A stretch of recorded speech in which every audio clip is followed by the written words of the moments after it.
ನನಗೆ ಬೈಕ್ ಇದೇ ಕಾರಣಕ್ಕೆ ಆಚೆ ತೆಗಿಯೋಕ್ಕಾಗಲ್ಲ ನೋಡಿ. ಸ್ವಲ್ಪ ಮಳೆ ಬಂದರೆ ಸಾಕು ಫುಲ್ ಗಲೀಜಾಗಿಬಿಡುತ್ತೆ. ಮೊನ್ನೆನೇ ವಾಶ್ ಮಾಡಿ ಒಳಗಡೆ ಹಾಕ್ದೋನು ಇವತ್ತು ಆಚೆ ತೆಗಿತಾ ಇದ್ದೀನಿ. ಬಟ್ ಇವತ್ತು ಮಾತ್ರ ಮಳೆ ಬರಬಾರ್ದು, ಬಂದರೆ ತುಂಬ ಇದಾಗುತ್ತೆ. ಇಲ್ಲಿಂದ ಇನ್ನು 2 ಕಿಲೋಮೀಟರ್ಸ್ ಇದೆ ನಾವು ಸ್ವಿಮ್ಮಿಂಗ್ ಪೂಲ್ಗೆ ಹೋಗೋದು. ಅಂದರೆ ಅದೇನು ಅಷ್ಟೊಂದು ದೊಡ್ಡದು ಆಳ ಏನಿಲ್ಲ, ನಾರ್ಮಲ್ ಆಗಿದೆ. ಅಂದರೆ ಈಜು ಬರದೇ ಇರೋರು ಕೂಡ ಅಲ್ಲಿ ಸ್ವಿಮ್ಮಿಂಗ್ ಮಾಡ್ಬೋದು ಮಸ್ತಾಗಿ. ಕಲಿಯೋರ್ಗಂತೂ ಬೆಸ್ಟು. ಬಟ್ ನನಗೆ ಸ್ವಲ್ಪ ದೊಡ್ಡದು ಚೆನ್ನಾಗಿರೋದು. ಪರವಾಗಿಲ್ಲ, ಇದರಲ್ಲೇ ಇದು ಮಾಡೋಣ. ಬುಲೆಟ್ ನೋಡೋಣ, ನಾನು ತೊಗೊಳ್ಳ, ನಾನು ಓಡಿಸ್ತೀನಿ ನೋಡೋಣ.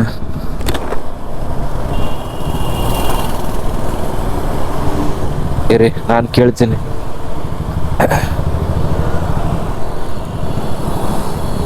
ಮುಂದೆ ಬಾಣ, ಮುಂದೆ ಬಾ, ನಾನು ಓಡಿಸ್ತೀನಿ. ಬಾ ಮುಂದೆ, ಬುಲೆಟ್ ನಾನು ಓಡಿಸ್ತೀನಿ. ಇಲ್ಲಿ ಬಾ ಮುಂದೆ ಬನ್ನಿ ಗೈಸ್, ಬುಲೆಟ್ ನಾನು ಓಡಿಸ್ತೀನಿ. ಯಾಕಂದರೆ ತುಂಬ ದಿನ ಆಯ್ತು ಓಡಿಸಿಲ್ಲ.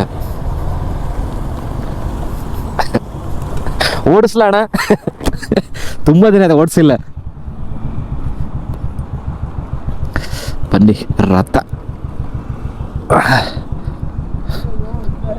ಏನಣ್ಣ ಆ್ಯಂಗಲ್ ಬರ್ತಾ ಇದ್ದೇನೆ ಕರೆಕ್ಟಾಗಂತ ಗೊತ್ತಾಗ್ತಿಲ್ಲ. ಏ ದಡ್ ದಡ್ ದಡ್ ದಡ್.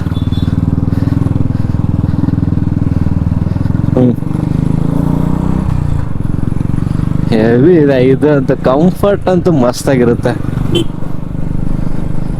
ಬಾಣ,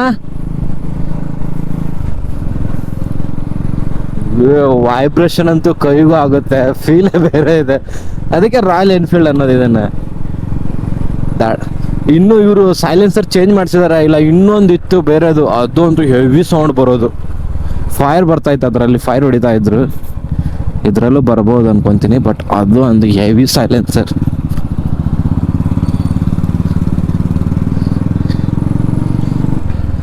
ಅದಕ್ಕೆ ಗಾಡಿ ಸಸ್ಪೆನ್ಷನ್ ಇಲ್ಲ, ಸೀಟ್ಗೆ ಸಸ್ಪೆನ್ಷನ್ ಕೊಟ್ಬಿಟ್ಟಿದ್ದಾರೆ. ಓ ಅದರಲ್ಲಿ ಬೈಕಲ್ಲಿ ಪೆಟ್ರೋಲ್ ಖಾಲಿ ಇಲ್ಲ ಆದರೆ ನಾನು ಇದ್ದೀನಲ್ವ, ಇದೊಂದು ಬೈಕ್ ಇದೆ ಅಲ್ವಾ. ಯಾವ ಥರ ಇದೆ ಪೆಟ್ರೋಲ್, ಹೆಂಗೆ ತೋರಿಸುತ್ತೆ ಇದರಲ್ಲಿ. ಟ್ರಾಫಿಕ್ ಆದಂಗಿದೆ. ನಾವು ಇವಾಗ ಗೇಮ್ ಆಡಕ್ಕೆ ಹೋದರೆ ಇಲ್ಲಿಂದನೇ ಹೋಗ್ಬೇಕು ಗೇಮ್ ಆಡೋಕ್ಕೆ. ಅಯ್ಯೋ ಅಳ ರಾಡಿ, ಯಪ್ಪ ಗಲೀಜ್ ಕೆಸರು.